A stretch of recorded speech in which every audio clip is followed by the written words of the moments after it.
Good evening, ladies and gentlemen. The Design Review Board public meeting of December 13th, 2018 is called to order. Please refrain from talking among yourselves during the meeting. Please turn off or put on vibrate all cell phones at this time. If you need to talk, please leave the meeting room. Anyone who wishes to speak, including applicants, on any of the applications to be reviewed today are asked to completely fill out one of the speaker cards provided at the table by the front door and submit it to staff. You will be asked to speak by the board when your case is called. Anyone who wishes to be re-noticed about a project in the event of a return for redesign decision by the board must completely fill out one of the postcards provided at the table by the front door and submit it to staff to receive notice of subsequent hearings. Current DRB agendas are available by visiting our website at www.glendaleca.gov. A handout describing the procedures of the meeting, possible board decisions, and DRB appeal is available from staff. This will be roll call. Mr. Malekian. Here. Ms. Arzumanian. Here. Mr. Simonian.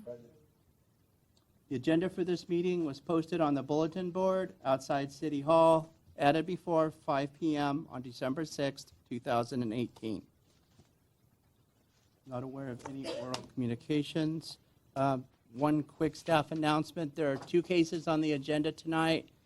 One is for 9110 Laird Avenue. If anyone is here in the audience for that case is going to be continued to January 10th.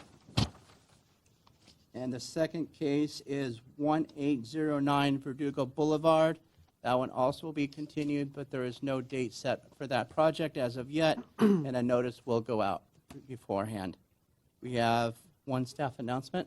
Yes, board members, city staff, and the public, we regret to announce and are sad to announce that Chairman Charchian has submitted his resignation, so he will no longer be serving on the board. We want to thank him for his over 4 years of service and his dedication and thoughtful comments, and he was definitely an asset to this very board, and we will miss him. So with that said, Chairman Charchian is not here. We will need to elect a chair pro tem, and board member Benlian is going to be absent this meeting as well. So I'll nominate Mr. Simonian.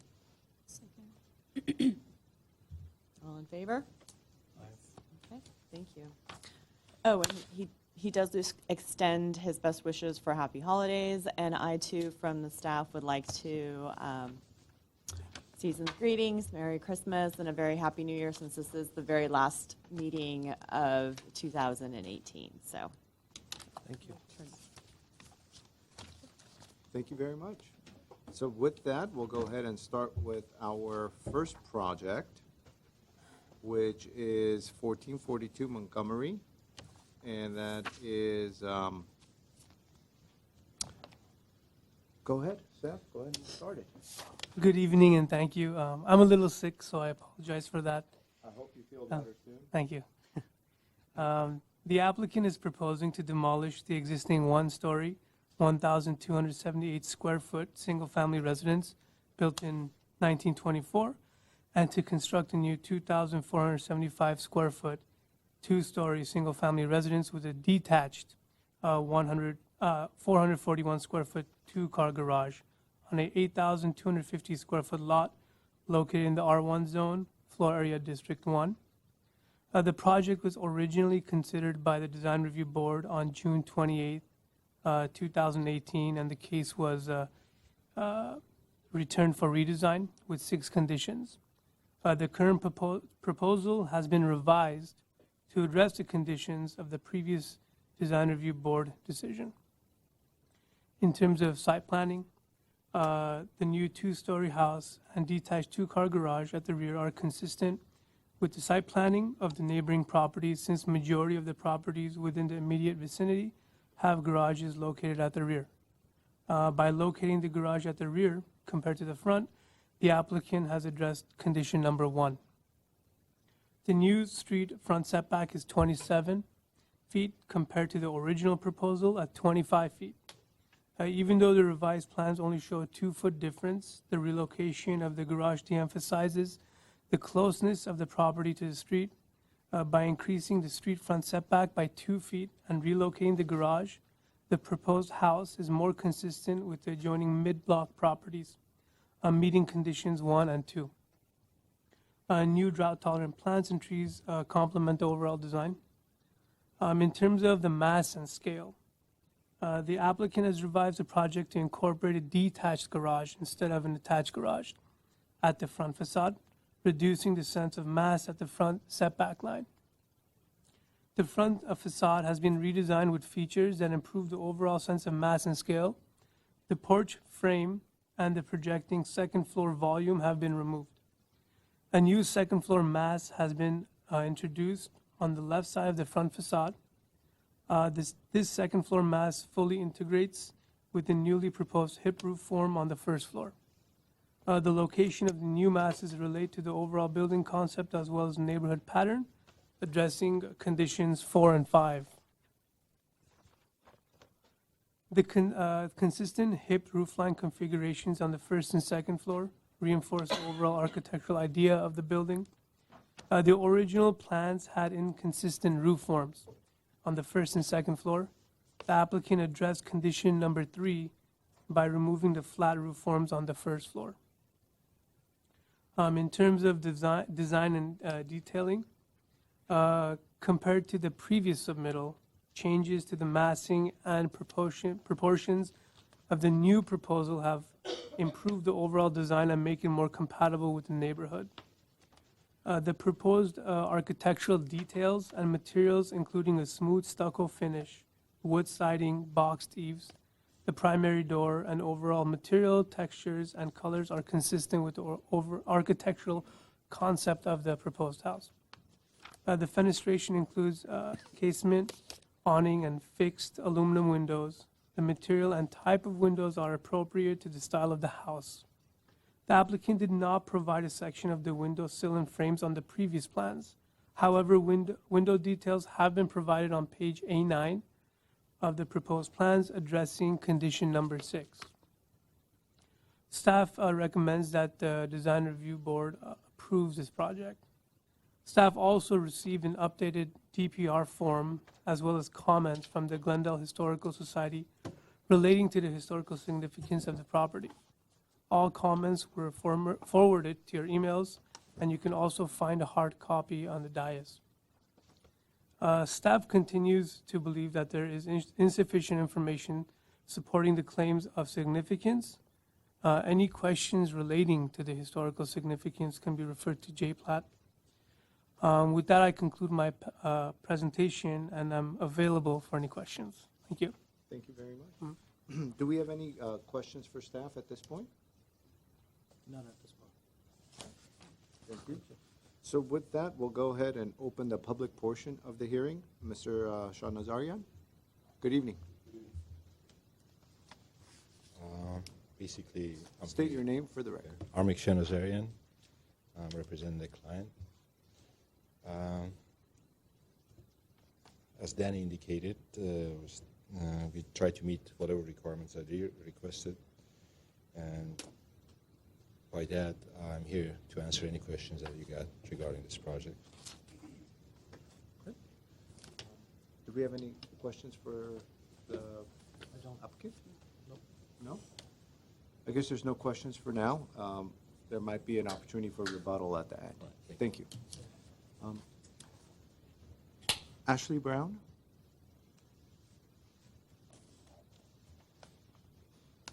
Good evening.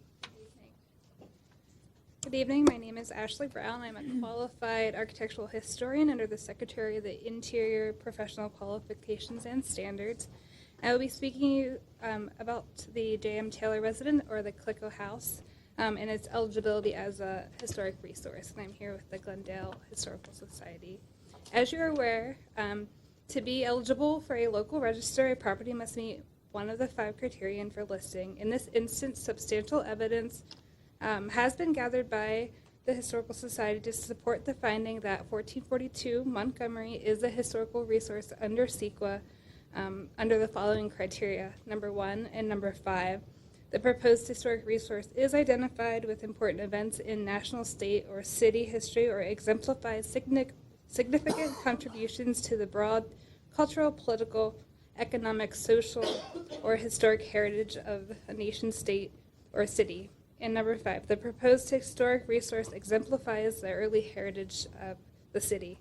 As staff noted, the Historical Society does not claim the property is significant for its association with the life and career of Tabash, a famous circus performer known as Clicko or the Wild Dancing Bushman. Rather, the property is historically significant because of his tendencies important to Glendale, a city that was notoriously racist and where black people did not enjoy the freedom to live and where and how they chose. In the first half of the 20th century, Glendale was infamously noted as a lily white community and was widely reputed to have a formal sundown ordinance, which prevented blacks from residing in Glendale after the sun had set. Furthermore, it also made Glendale an unsafe place to be after the sun had set, which led Glendale to cultivate a reputation that no Negro sleeps overnight in our town, as cited by Mary Ovnick and other publications.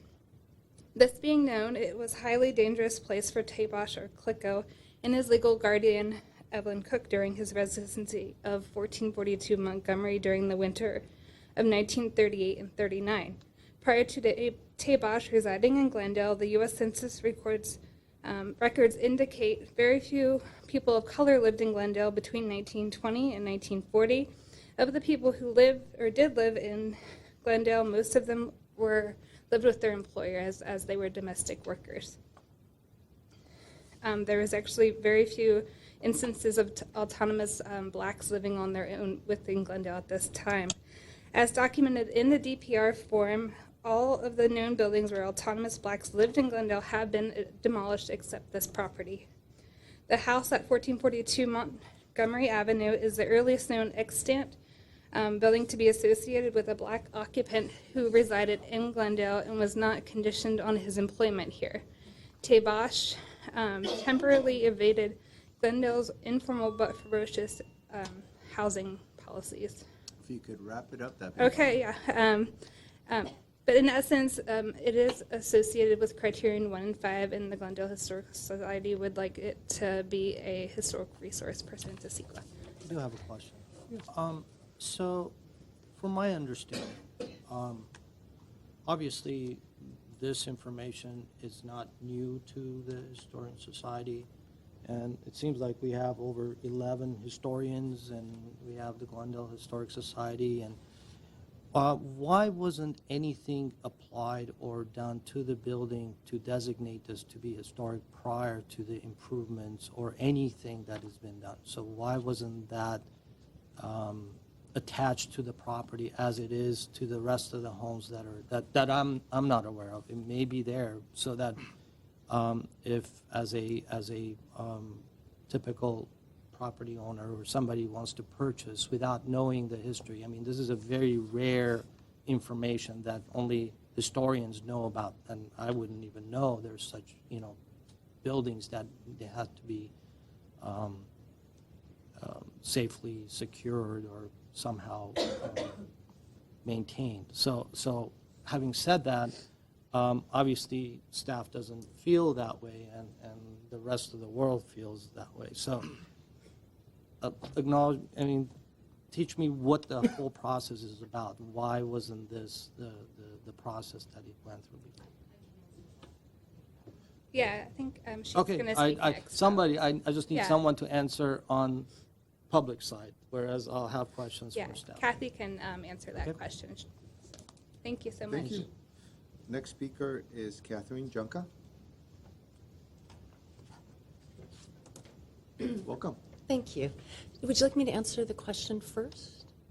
Up to you. Name for the record. I'm sorry. My name is Catherine Yurka, and I'm here with the Glendale Historical Society. So sometimes things fall through the cracks, but as much as we possibly can, when a project is proposed, is going to come to the DRB or the HBC for demolition or substantial alterations, we try to do what research we can. the information about Clicko was revealed because we did a Google Books search. If you type an address into Google, you get 50 for sale listings. You just get real estate listings.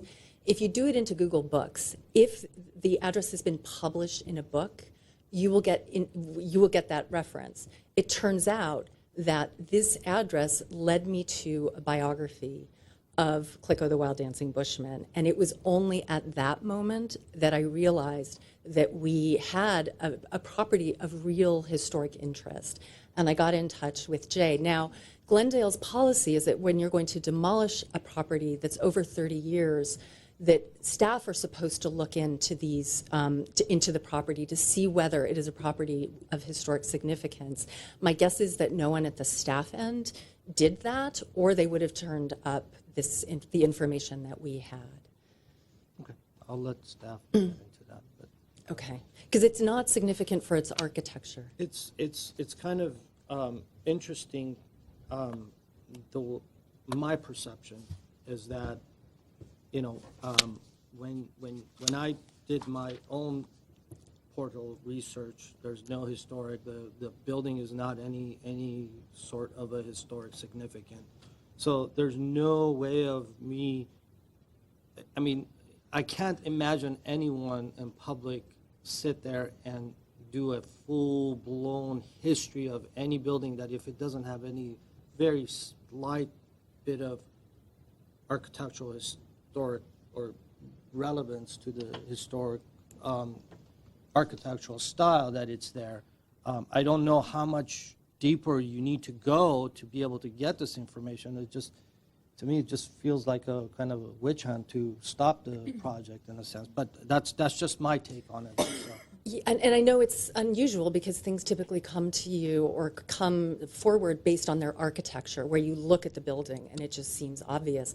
I mean, I will say the information was right there when I typed in the address. But you're right, unless you're looking for it. And how credible is that information? In other words, we're basing all this on a Google book search, and there was a biography of some sort that had indicated this address. So what level of research was done to authenticate that and to understand exactly what that information is based on? Right. So that's a perfectly legitimate question. So the address was identified as 1442 Montgomery.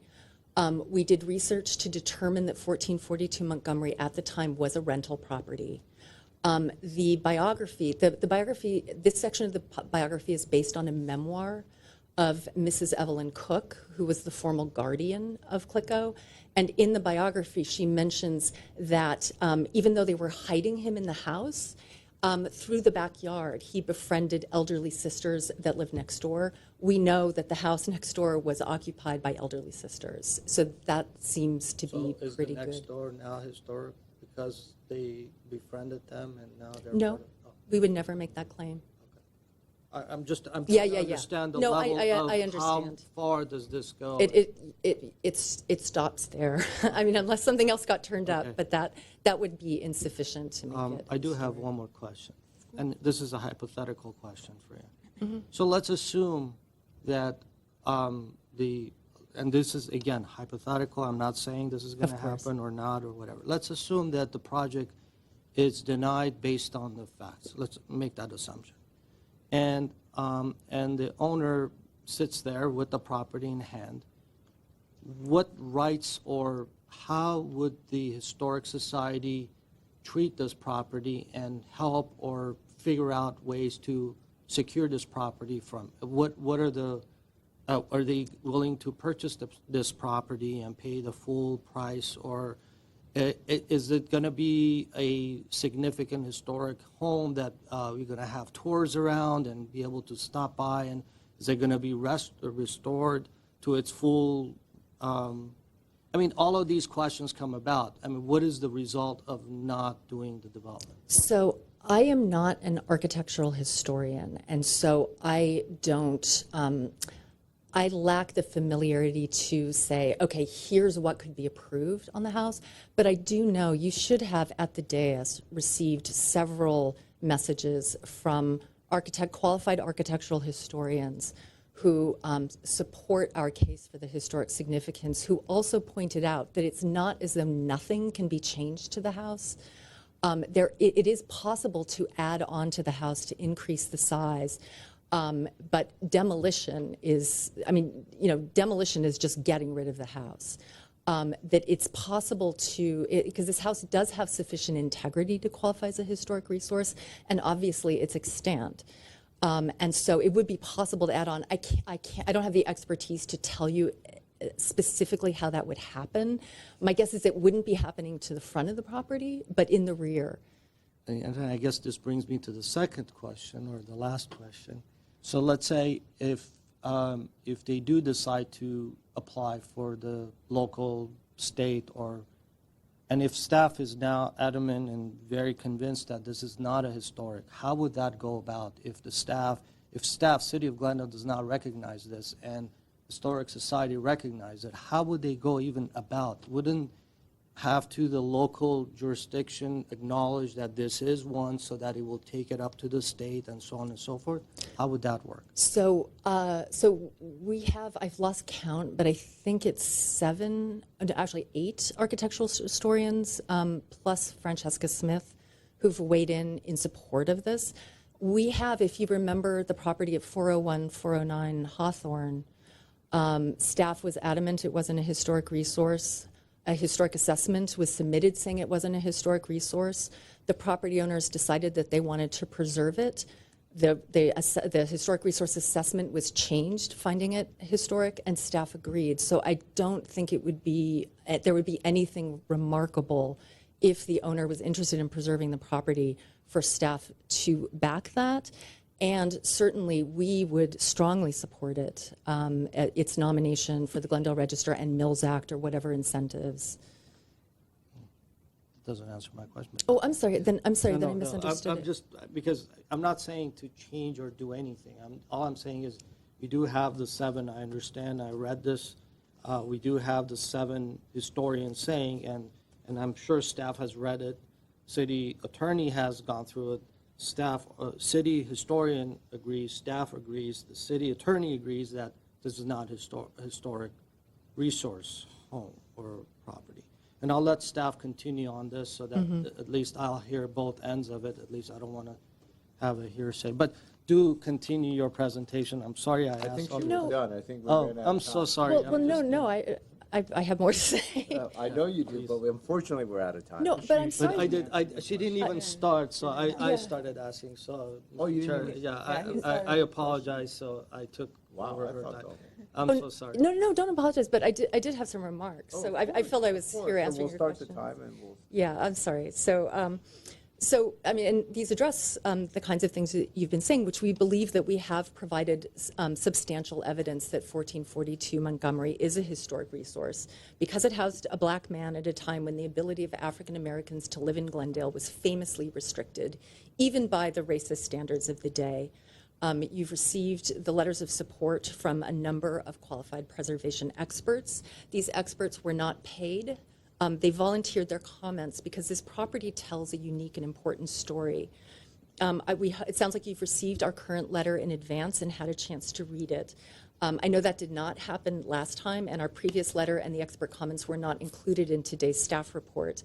And we do ask that you take the entire record, including our comments and the opinion of experts, into account when making your decision as the environmental review authority for this project. So our letter documents 3 things. First, there's the residence of Franz Tabosh at 1442 Montgomery. Also, that Glendale had a sundown ordinance. And again, this was likely not an actual law, but it was a strictly policed policy that meant black people could not be here after dark.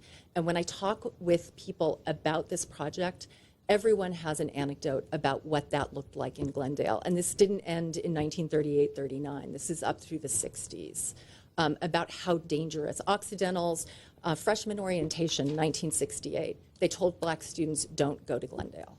So this is a long and important and really shameful part of our history. We've scoured census records to identify Glendale's minuscule black population. It was only 121 across the 1920, 30, and 40 census, always less than 0.1% of the population, unsurprisingly. We know who they were, what they did, and where they lived. And it's clear that the vast majority were women who worked, who were tolerated as residents if they lived where they worked. And they're almost exclusively as servants. Only 8 properties in 1920 and 1930, and none in 1940, housed black residents who lived independent of employment. We document the addresses in our letter, and all of them have been demolished. This property still exists. Franz Teibosch's situation in Glendale was unique. Evelyn Cook was his former guardian. He was accepted as part of the family, according to the biographer. We know from Cook's memoir that he was kept hidden because of Glendale's racial restrictions. His tenancy was brief, we don't dispute that, but he lived everywhere briefly since he was a circus performer.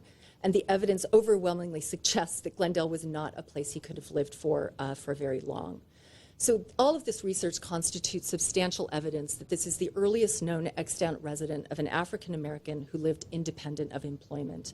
This would be the first property to be found significant for its association with the history of African Americans in Glendale and to reckon with the shameful nature of that history.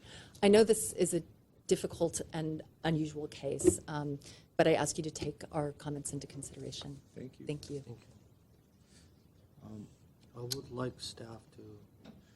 Yeah, maybe we'll wait till the end, after we've had all the public speakers go through it, and then they could, holistically address it all. Okay. Okay. Next speaker is Gore Bogosian. Welcome. Name for the record. Hi, my name is Gore Pogosian. I am the real estate agent who sold the property to Lucien Grigorian. Actually, before selling the property, I did my research because my client trying to buy this property, to demolish the property and make a brand new dream house, whatever she wanted to do it.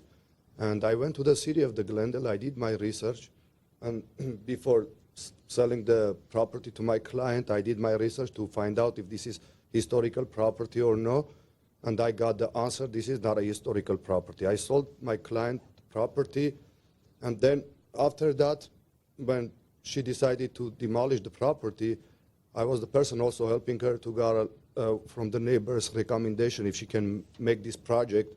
And we have over 20 people sign it if they like to see this house being in building Glendale.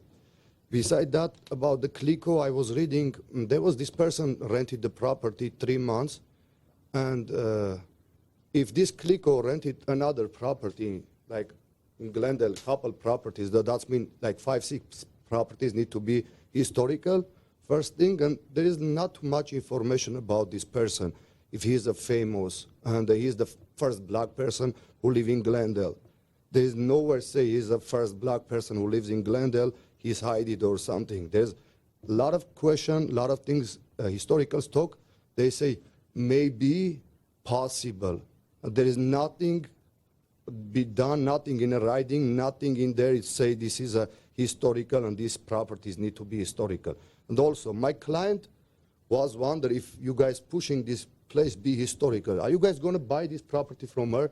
Because before being as a real estate agent and working in like 10 years as a real estate agent, I always selling the properties, and always when I know they're going to do some demolition or they're going to do some different changing the house project, I always go to the city asking the information. So this person buy the property to demolish, make a brand new, beautiful house in Glendale. I don't know why you guys want to keep this old 26 or whatever, old house in Glendale. You can have a beautiful house, and it's a beautiful house. Thank you very much. Thank you. Next speaker is Francesca Smith.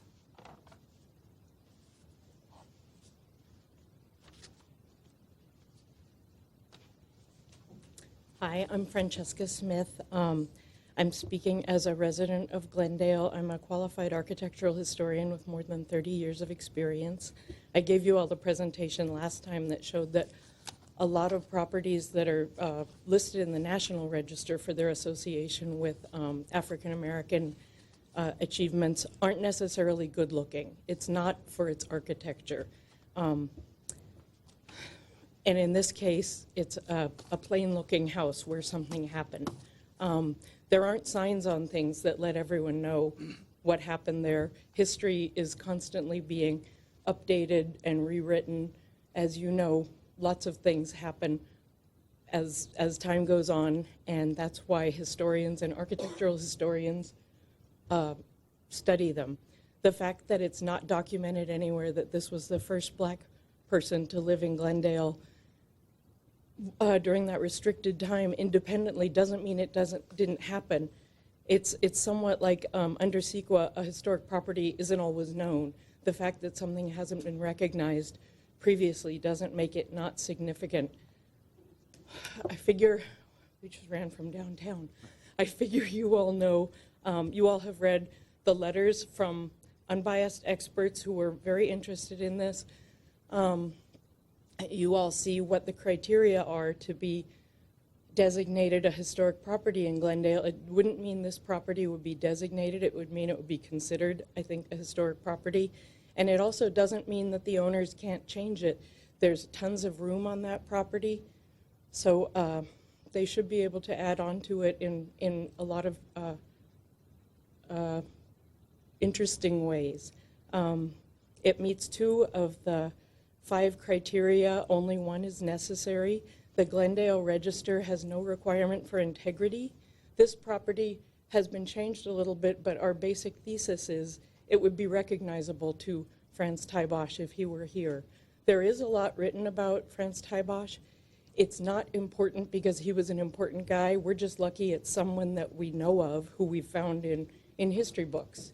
So I ask that you all consider this. It doesn't mean the property can't be expanded, as I said. It doesn't mean you can't do anything with it. It just means that if you all believe that this is a historic property, the city will consider it historic Al resource under CEQA, and the review would go from there. So we ask you to consider this. You have opinions from experts, and as far as I know, you don't have opinions from experts refuting it. So I would think that would help. Thank you. Thank you. And if you have any questions, I can answer, because I prepared the DPR form with Dr. Yurka. I don't have any questions. I don't. Thank you. The next speaker is Francis Apia, and I apologize if I mispronounced the last name. Welcome. Thank you. The Design Commission, my name is Francis Apia.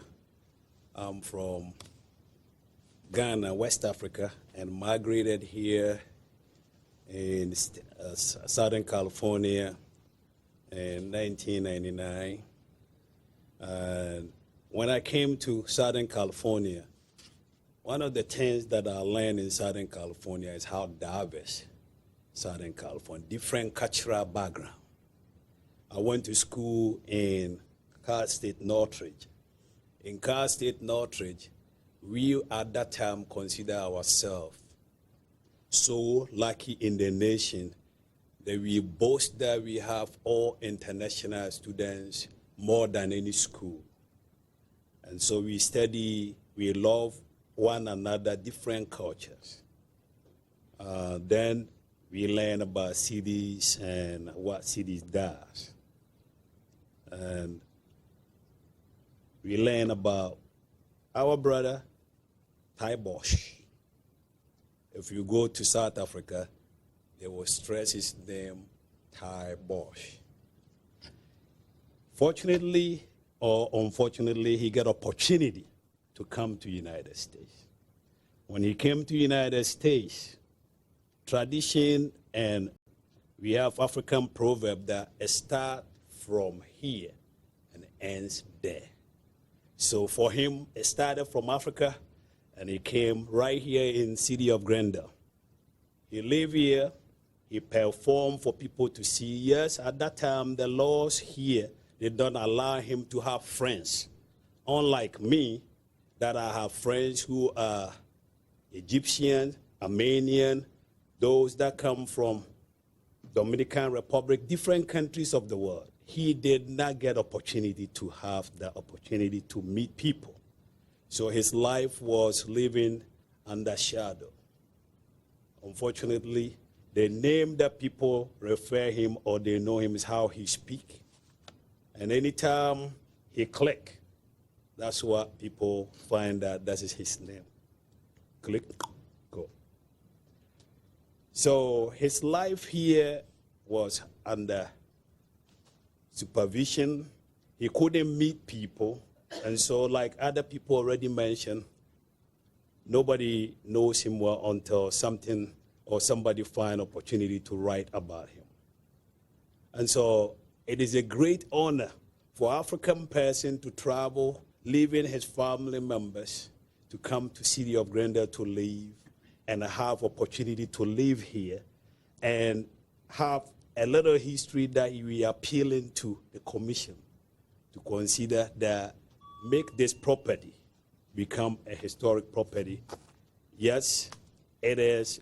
Time will not give me opportunity for me to expand, but all what we are saying is it starts from South Africa, it ends here in the city of Glendale. So we are asking you to consider to make this a historic property. Thank you. Thank you. Thank you so much. I have no other speaker cards. Is there anybody else in the audience that would like to speak on this case?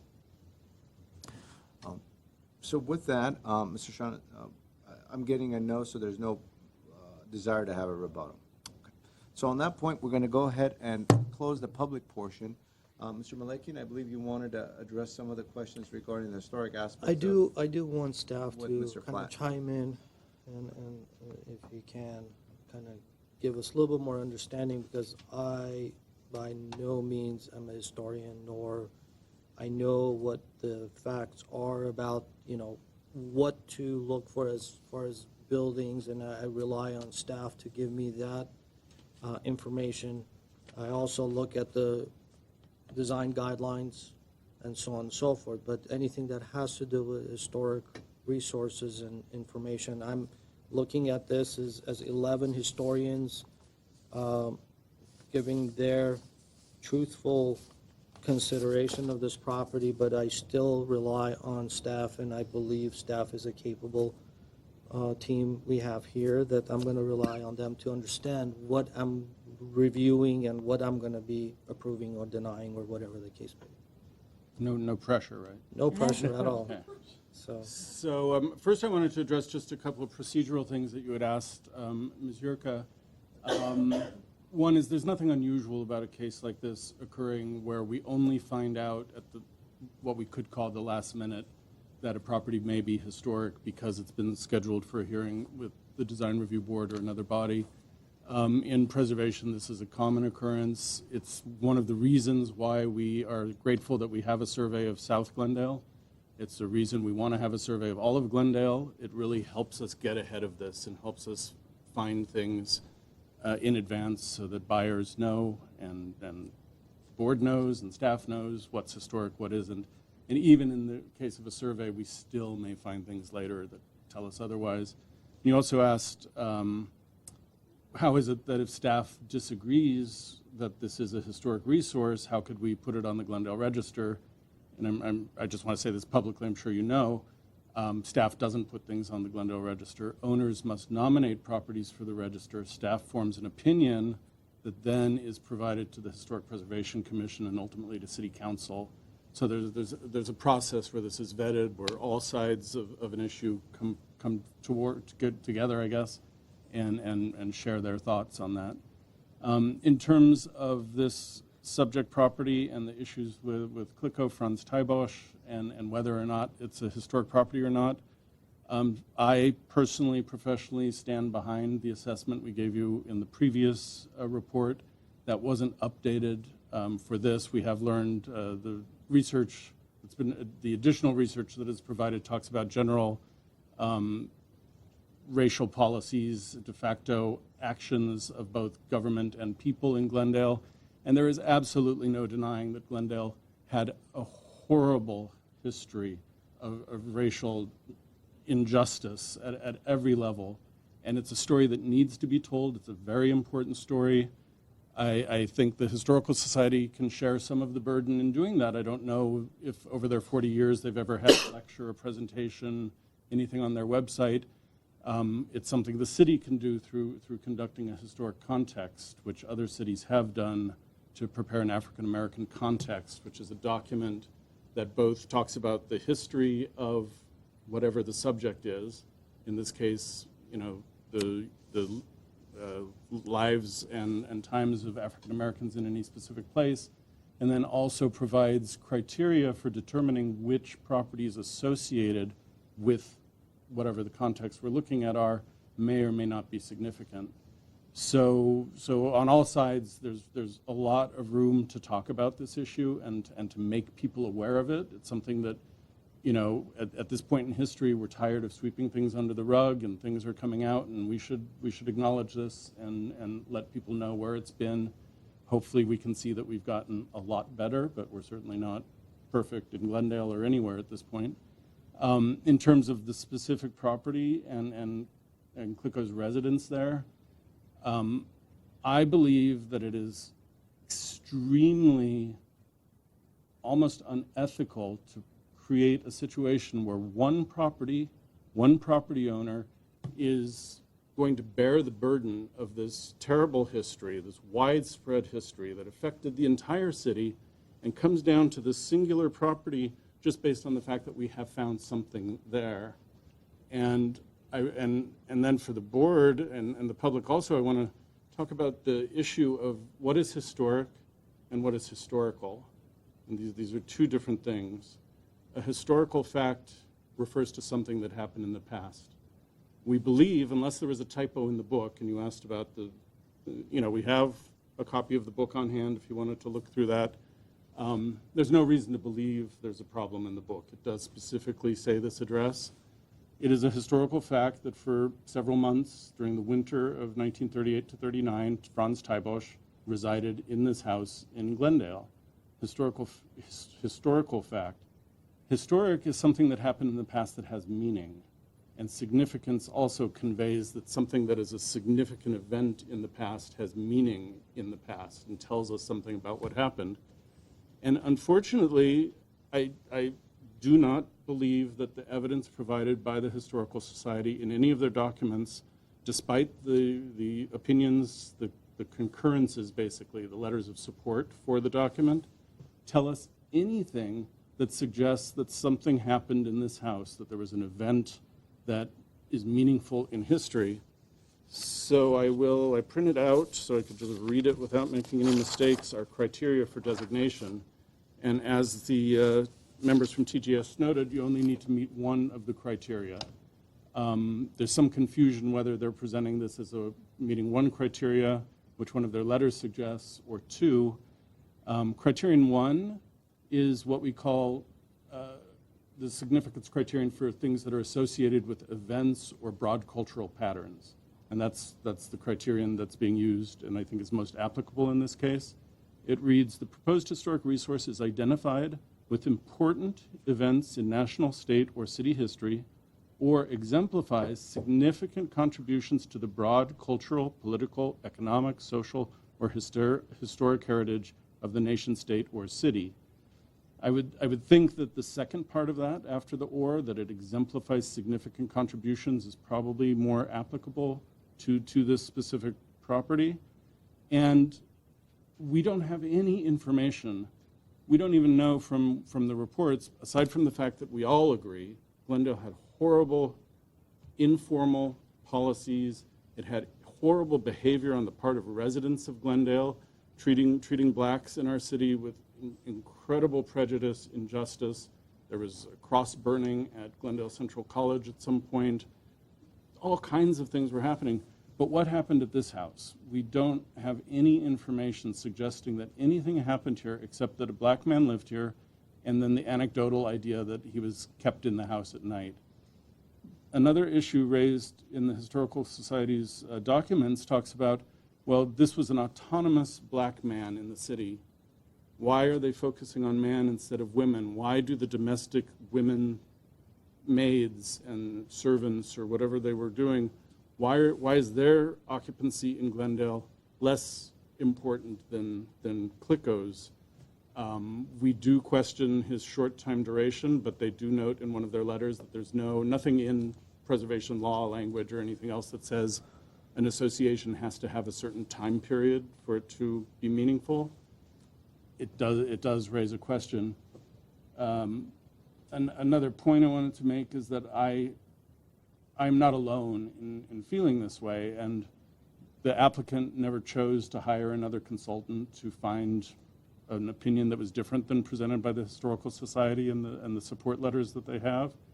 I've spoken with several colleagues in the field who agree with me in terms of this not only being not justifiable in the language of our code, but also kind of absurd in terms of how we're choosing to kind of take this huge history and distill it in one property because we happen to have found that address in a book. And then what we also haven't had proven in this is there's a suggestion that this is one of the few extant, still standing properties associated with the black person during these early decades. And they've kind of cut this. They've said they've divided people who are autonomous from people who are not autonomous, and then go through a list of some properties that have been demolished. They certainly don't look at every property that a person of color was associated or lived in or worked in, which to me isn't even the point. I don't think if we found any single property just because a black person lived there, we're not going to say this is significant in telling us about the racial covenants, the deed restrictions, the redlining, whatever other aspects of this heritage that we're dealing with here.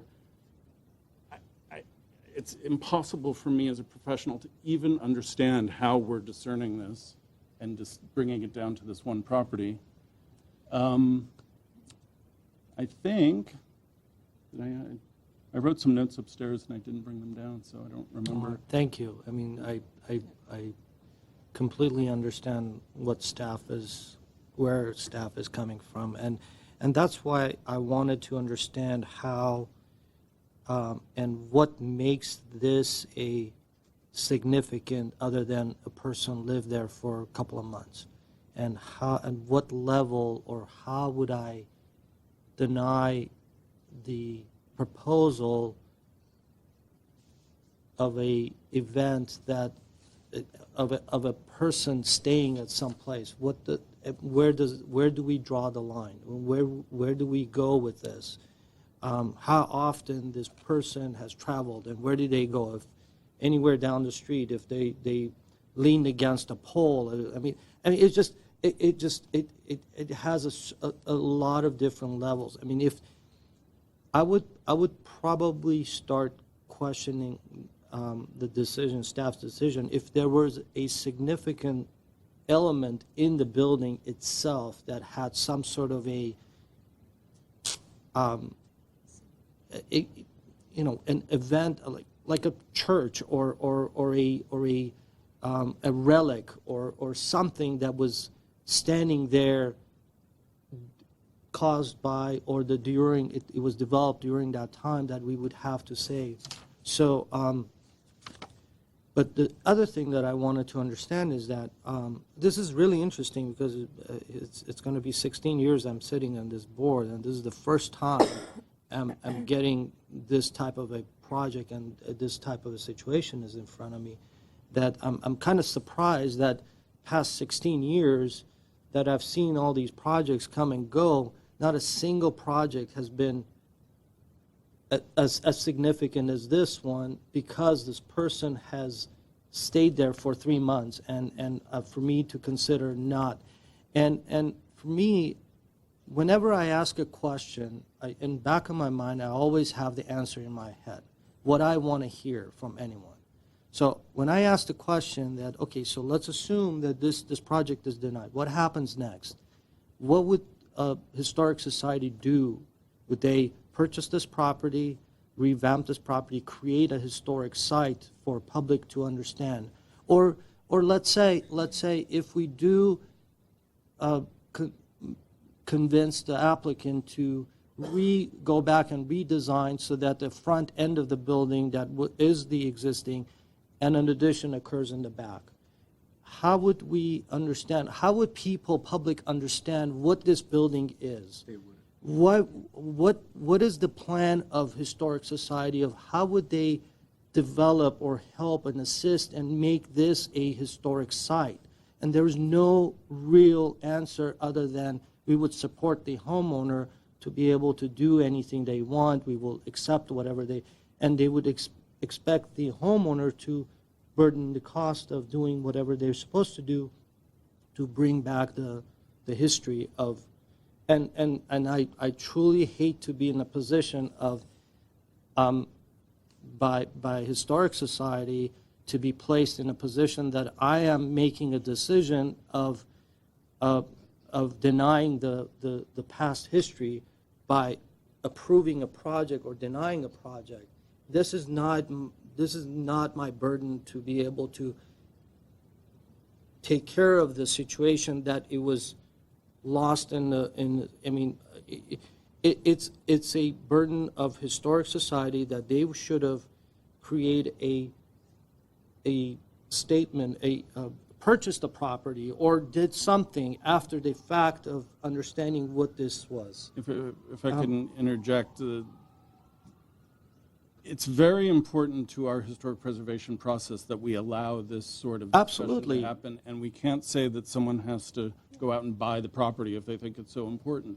Places are important or they're not important, and we have an obligation to society at large to protect places of importance that tell us about ourselves over time.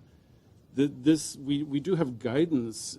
Something I forgot to mention is my decision, my thoughts, it's not a decision, isn't made in a vacuum. I did talk to colleagues, we share the same opinion, but I also looked to our neighbor to the south in Los Angeles, which created an African-American historic context for the city in 2008, and then kind of updated and expanded that context in 2018. And in both cases, both of those versions recognize the difficulty of discussing deed restrictions, racial covenants, redlining, harassment, and any of these issues that we're talking about, what was happening in Glendale. They recognize the difficulty of taking those issues and applying them to an individual residential property. They talk about the idea that it can be done in a district, because in Los Angeles does have a different history. It had a larger black population. It had areas where African Americans could build houses, build neighborhoods, have communities. We didn't have that here, so we do have a different history. But looking at their registration requirements, they basically say the ones that have been designated, and I agree with Francesca Smith, who said the property can be horribly ugly. It could be the worst building you've ever seen, but if it has meaning in history, it still can be important under our designation criteria and under CEQA. But in this case, we have a property that has, no architectural merit, and we're trying to, as I was saying, just keep pushing a lot of heavy weight on top of this one site. And what in Los Angeles, and then I think in other cities nationwide for the National Register, when an individual property is associated with things like this, it's usually in cases where there's an example, I can't remember the name of the house, a house where the white neighbors were so appalled when a house was sold to a black family that they started a series of bombings, including a bombing at this house, and this one family stuck it out, stayed in the house, stood their ground, and endured there and stayed on. That's an event. That's telling us a story about what people have done. And in the 2018 historic context, there's even a piece of language that specifically talks about which residential properties, single-family residential properties or multifamily, would be eligible, and they say that the property was constructed, developed, or used by African Americans during the period of significance. It's a single or multifamily residence or neighborhood significant for its association with ending deed restrictions and racial segregation. It's not the mere presence of an African American on that property. It's people who, through their lives and through their deeds, helped change history, helped make things better for other people, rather than just being a place where someone happened to sleep and eat and hang out. So Okay. Thank you. Well, I appreciate the. Yeah.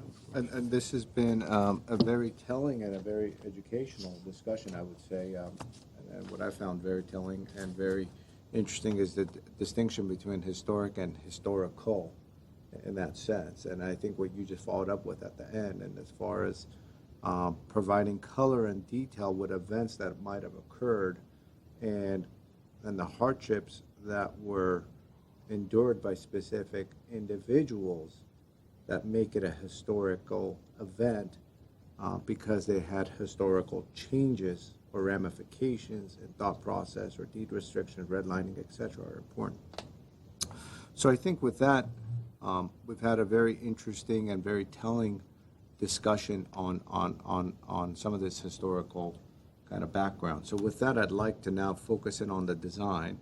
So, Mr. Malakian, do you want to kind of start us Sure, off with your thoughts on the design portion? So I want to go down the list of the 6 items, and I think the applicant has met all the conditions, in my opinion, by the biggest impact that has been that they pushed the garage to the back, they stepped the second floor back and introduced some the sloped roof that reduced the mass as we had suggested. And I think they followed all the requirements to the T, so I have no objections to any of the conditions that was there. So then the solution, yeah. Wonderful. Thank you. Ms. Arzamanian? Same comments. I have to agree with Mr. Milikian. I don't have much to add. Thank you. I agree as well. When I'm looking at the differences between the first submittal and the second submittal, there is a drastic change and a drastic improvement. So thank you for taking the time to do that. Insofar as the materials and details are concerned, I think they're superb and they're wonderful.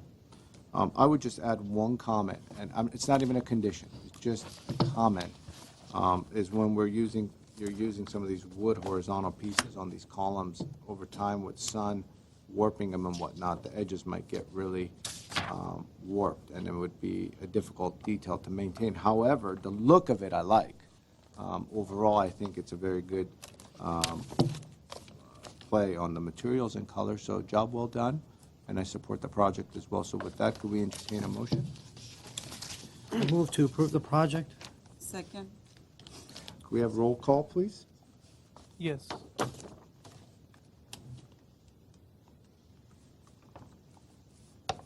Could staff do roll call, please? Yes, Board Member Arzamanian, Yes. Board Member Malakian, Yes. Chairperson Simonian. Yes. Thank you. Thank you. And our next case is 1510 Dwight Drive, PDR 1823504. Staff, we're ready for your presentation, or do you need a moment? Okay.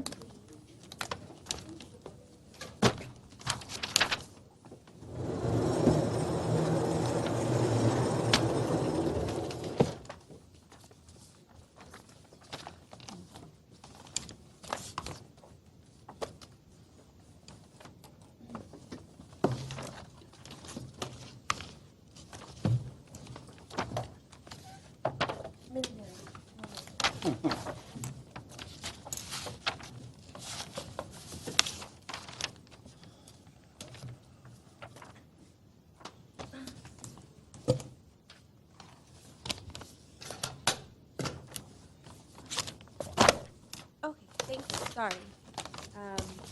Not a problem. You could start whenever you're ready. I am ready.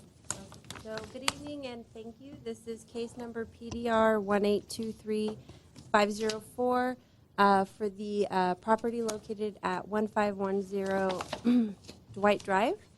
The applicant's proposal is to construct a new 2-story, approximately 2,400 square foot single-family house with an attached 2-car garage on an existing 8,655 square foot lot located in the R1R Single Family Hillside Zone, FAR District 2. Originally developed in 1951, The project site is a corner lot located at the end of the road with frontage along Dwight Drive. The site currently features a one-story, approximately 1,700 square foot house that sits on a relatively flat pad uphill from Dwight Drive. The site is accessed via an existing driveway easement with the property to the east at 1,500 Dwight Drive, and that easement will be maintained as part of the new development. Just by way of history on the property, in February 2001, a standards variance was approved to allow the construction of a new retaining wall that exceeded the allowable height.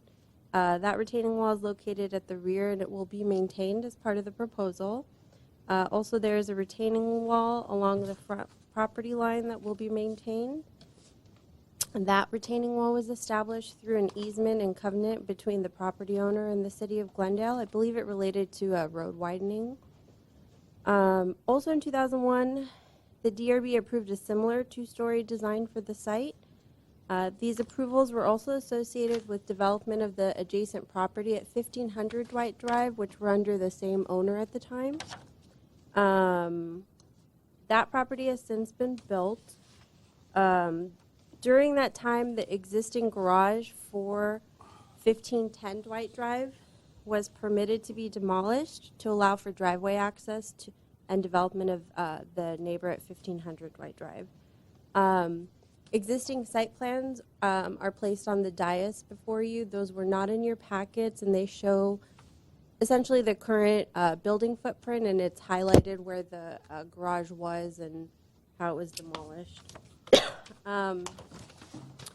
In terms of site planning, the proposal doesn't include any significant changes to the existing site plan. The new house will be centrally sited on the lot, primarily on the existing flat pad portion. There's a new covered porch proposed that wraps the front and side elevation of the new house along Dwight Drive and provides for a usable outdoor area, which is limited on the site just given the slope. The new attached garage will be accessed from the existing driveway easement, and it is integrated into the overall design of the house. The project features drought-tolerant landscaping throughout that's compatible with the proposed style.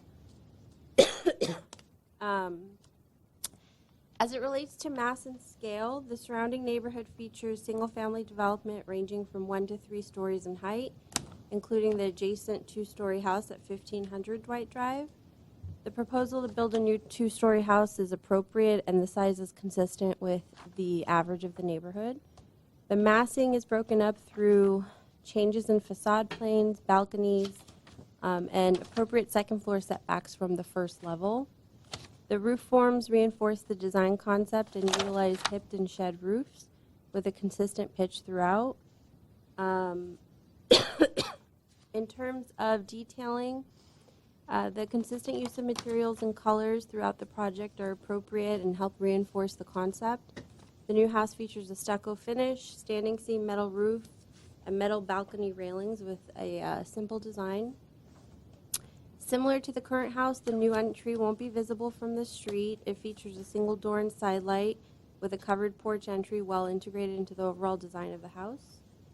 The new windows will be aluminum with clear glass and are an appropriate combination of fixed awning and slider windows. A window section detail was not submitted with the DRB application.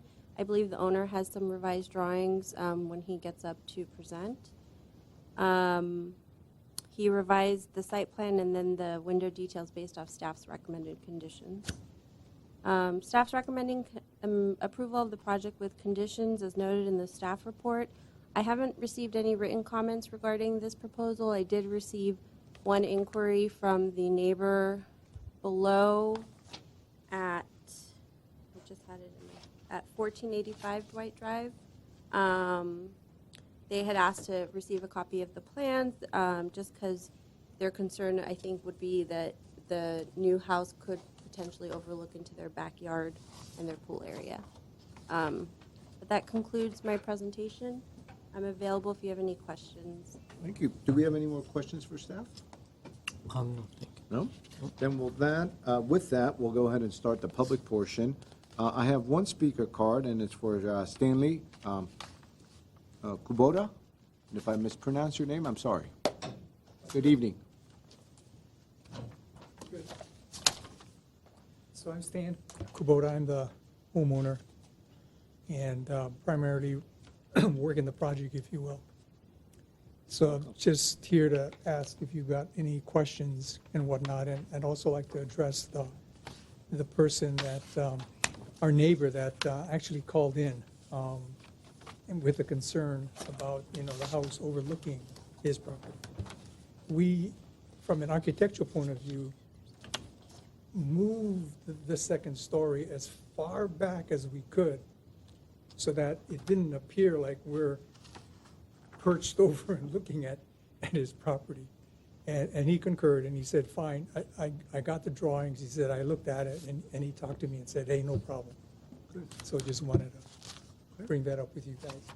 Good. Do we have any other questions for the owner? Nope? Nope. Thank you, sir. Okay, good, thank you. Is there anybody else in the audience that would like to speak on this case? So with that, I'm going to close the public portion. Mr. Malekian, you want to start us off again? Sure. So I'm trying to get the understanding of the overall height of the building. So we're at, it seems like we're about 33 foot and a change. It's on the section A5.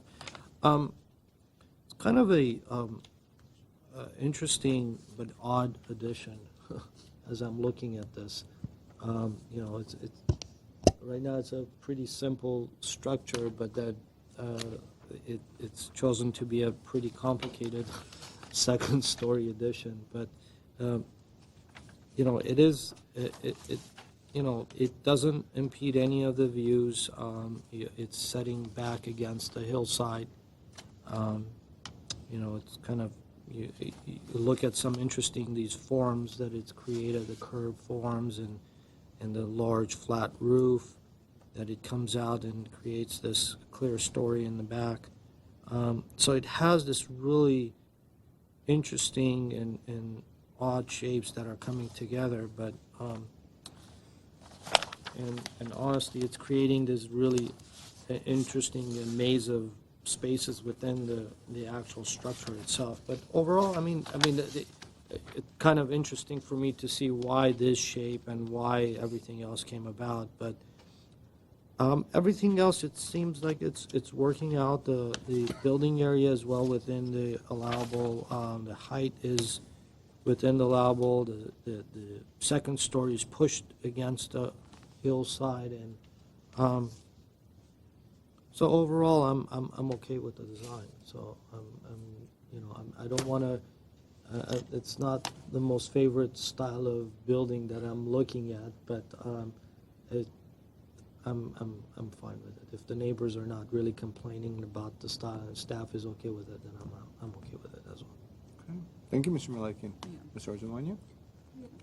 Same here, especially when if they address neighbors' concern and everyone's happy with it.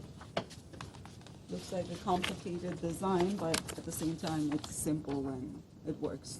So. Yeah, I support the project as well. Overall, the way the second floor is nestled back is, I think, quite successful. And I just get the sense that, the applicant or the owner has lived there for a while and kind of understands how the different views are. And Exactly. trying to capitalize on a lot of these little unique windows and placements Right. of that, so I can't really, it's like probably there's a scenic view or. That's right. I almost envision this home like in Cambria or something on the coast, where because of the curved windows and whatnot, and they're trying to really take in the surroundings. So that was the feeling I got as well. Was kind of these forms were kind of derived because of the direction of the views. But in general, the materials I thought were quite nice, and the detailing is nice, so I support the project as well. I just hope that they have small furniture taking upstairs, because that staircase. I don't know how you're gonna get stuff up there. Carefully. So it's very carefully. have the furniture Oh, inside man, before that's they gonna build be, I would probably put that on YouTube, so make some money there. So with that, could we get a motion from somebody? I'll move to approve the project as And that would be with the 3 staff conditions. 3 staff conditions, correct? Second? Roll call? Board Member Malikian, Yes. Board Member Arzumanian, Yes. and Chair Pro Tem Simonian. Yes. Great, thank you. Well, I do not have any other cards on this. This is it. I don't have any regular speaker cards. So with that, I'd like to wish, yes? I'm sorry, we do have 3 minutes, so to speak, So in the folder, but actually, only two of one which- of them. right, 2 of which Mr. Benlian was part. So would the board like to move forward and potentially approve October 25th meeting, which, and minutes, because Mr. Benlian wasn't part of that one. I believe everybody else was there. I'll move to approve the minutes for October 25th. A second? Second? I think I know the roll call. Thank you very much. And with that, I'd like to wish the general public and staff and the audience a very happy holiday season and a happy new year. And may you have a blessed 2015. 18, Eh, 15, 19. 19. 19. Did you say 15?